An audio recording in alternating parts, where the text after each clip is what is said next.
அனைவருக்கும் வணக்கம். இப்போ லைவ்ல பார்த்தீங்கன்னா விஷ்ணு மணி இவங்க 2 பேரும் ஒரு கேவலமான ஒரு செயலை வந்து செஞ்சிருக்காங்க. அதில் இந்த விஷ்ணு பார்த்தீங்கன்னா ரொம்ப கேவலத்தோட உச்சத்துக்கு போயிட்டாரு அப்படின்னே சொல்லலாம். இந்த பூமர் கும்பல் 3 பேர் இருக்காங்க. அவங்க 3 பேருமே ஒன்றா சேர்ந்து இப்போ பார்த்தீங்கன்னா மாயா, பூர்ணிமா, நிக்சன் அதுக்கப்புறம் விசித்ரா வந்து அட்டாக் பண்ணும். அந்த அட்டாக் மோட்ல வந்து இறங்கிட்டாங்க இல்லையா. அதில் வந்து பார்த்தீங்கன்னா இப்போ வந்து கேம் வந்து வைக்கிறாங்க. 2வது ரவுண்டோ 3வது ரவுண்டோ. அதில் வந்து பார்த்தா 3 பேர் விளாட்ற. ஒரு பக்கம் வந்து பூர்ணிமா, இந்த பக்கம் மணி, இந்த பக்கம் வந்து பார்த்தீங்கன்னா விஷ்ணு. இவங்க 3 பேர் விளாட்றாங்க. ஃபர்ஸ்ட் வந்து பார்த்தீங்கன்னா பூர்ணிமா அவங்களுடைய ஸ்டோனை எடுத்து அங்கே கொண்டு போய் போட்டிருக்காங்க. அதே மாதிரி மணி வந்து போட்டிருக்காரு. விஷ்ணுவுக்கு வந்து ஸ்டோன் கம்மியாக இருந்தனால என்ன பண்ணுறாருன்னா சீக்கிரம் போய் எடுத்து அவர் ஸ்டோனை வந்து முடிச்சிட்டாருன்னா அவர் போக வேண்டியதானே. ஆனால் போல என்ன பண்ணுறாருன்னா மணிக்கு ஹெல்ப் பண்ண மணி ஸ்டோனை எடுத்து திருப்பி அங்கே கொண்டு போய் போடுறாரு. மணிக்கு வந்து ஸ்டோன் அப்படியே இருக்கும், எடுத்து போடுறாரு. சரி, அது வரையும் சரி. ஆனால் என்ன பண்ணுறாரு அப்படின்னா பூர்ணிமா ஸ்டோன் வந்து அவங்க அடிக்க வச்சுருந்தாங்க இல்லையா. அவங்க அடிக்க வச்சுருந்தா டக்குன்னு 5-6 எடுத்துக்கொண்டு போய் போடுறாங்கன்னு சொல்லி அதை போய் இந்த ஃபோட்டோவில் பாருங்கள் எவ்வளோ கேவலமாக ஒரு கேடுகட்ட செயலாக பாருங்கள். அப்படியே அதை வந்து உதச்சி தள்ளி விட்டு அப்படியே வந்து கலைச்சி விட்றாரு. சரி, இது வந்து நீங்கள் என்ன கேமு கிடையாது.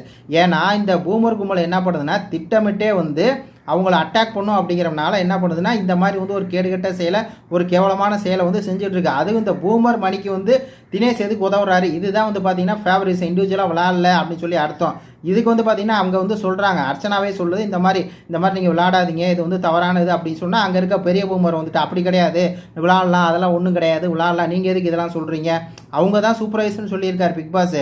அதனால தான் அவங்களும் சொல்கிறாங்க இந்த மாதிரி நீங்கள் வந்து விளையாடக்கூடாது அப்படின்னு சொல்கிறாங்க. இந்த மாதிரி பார்த்தீங்கன்னா அவருக்காக நீங்கள் எடுக்கிறது அதெல்லாம் பண்ணக்கூடாது. அது மாதிரி பூர்ணிமா அதை போய் உதச்சி விடக்கூடாது, அது வந்து ஒரு ஃபவுல் கேமு, அவங்க எடுக்கிறது அவங்க வந்து எடுத்துகிட்டு போட்டோம். ஆனால் அதை தடுக்கிறதுக்கு நீ இப்படி ஒரு கேவலமாக ஒரு கேம் விளாட்ற பாரு, இந்த பூமர் கும்பல் விளாடுது பாரு, இது அதை விட கேவலம். அந்த புள்ளி கேங் என்ன பண்ணாங்களோ அதை அப்படியே இந்த பூமர் கேங் வந்து பண்ணுது. அப்போ புள்ளி கேங்கை எடுத்து கேட்டவங்க இப்போ வந்து பூமர் கேங் வந்து பூமர் கேங்கை வந்து எடுத்து கேட்க மாட்டாங்க. ஏன்னா இதெல்லாம் வந்து ஒரு அண்டர்லைனுக்குள்ளே வந்து வருது. அது என்ன அப்படிங்கிறத நம்ம இதுக்கு மேலே வந்து கொஞ்சம் கொஞ்சமாக வந்து ஓப்பனாக வந்து சொல்லிடலாம்.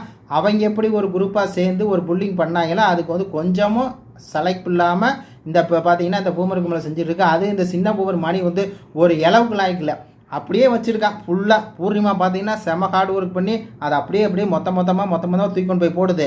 மாயாவும் போடுது, நிக்சனும் போடுறாப்புல, எல்லாரும் போடுறாங்க. அப்புறம் வந்து பார்த்தீங்கன்னா இவங்க கூட சூப்பராக போட்டாங்க. விசித்ராமா வந்து வேறு லெவலில் வந்து போட்டாங்க. அவங்களால என்ன முடியுமோ அவ்வளோ போட்டாங்க. ஆனால் ஒன்றுமே பண்ணாமல் இருந்த யாருன்னா இந்த மக்கு மணி தான். இந்த மக்கு மணிக்கு வந்து விஷ்ணு உதவ போகிறாரு. உதவுதோ நிப்பாட்டி இருந்தால் கூட நம்ம பேசியிருக்க மாட்டோம். ஆனால் உதச்சா இருப்பார். அப்போ இருந்தே பார்த்தீங்கன்னா இந்த விஷ்ணு வந்து பச்சோந்தி பையன் கேவலமானவன். இந்த பூமர் கும்பலை வந்து நம்ம எக்ஸ்போஸ் பண்ணியே ஆகணும் அப்படிங்கிற மாதிரி இந்த வீடியோ போட்டிருக்கேன். இதை பற்றி உங்கள் கருத்துக்களை சொல்லுங்கள். நன்றி, வணக்கம்.